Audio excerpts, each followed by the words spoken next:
সমাজের প্রত্যেকটা শ্রেণী পেশার মানুষের কাছে পৌঁছানোর জন্য। আমরা এই আন্দোলনে যারা সরাসরি অংশগ্রহণ করেছে আমরা তাদের কাছে পৌঁছেছি। আমরা প্রত্যেকটা শ্রেণী পেশার মানুষের প্রশ্ন, তাদের জিজ্ঞাসা, তাদের চাওয়া, এই বিষয়গুলো আমরা আমলে নিচ্ছি এবং সে অনুযায়ী আমাদের রাজনৈতিক দলের ইশতেহার তৈরি হচ্ছে এবং সেই ইশতেহার আগামী 3 আগস্ট যেই জায়গা থেকে হাসিনার পতনের জন্য এক দফা দেওয়া হয়েছিল, আগামী 3 আগস্ট আমরা আবার শহীদ মিনারে একত্রিত হব। গত বছরের 3 আগস্ট ছিল হাসিনা পতনের ইশতেহার, এই বছরের 3 আগস্ট হবে স্বৈরাচার মুক্ত বাংলাদেশ গঠনের ইশতেহার।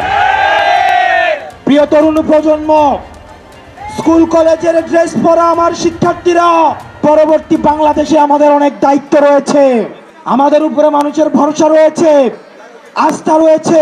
মানুষ তখনই অভিযোগ করে যখন ওই মানুষটা থেকে প্রত্যাশা করে। মানুষ আমাদেরকে নিয়ে অভিযোগ করে কারণ মানুষ আমাদের কাছ থেকে প্রত্যাশা করে। আমাদের এই প্রত্যাশা, এই এনসিপি থেকে মানুষের প্রত্যাশা দিন দিন এই প্রত্যাশার পারদ বাড়ছে।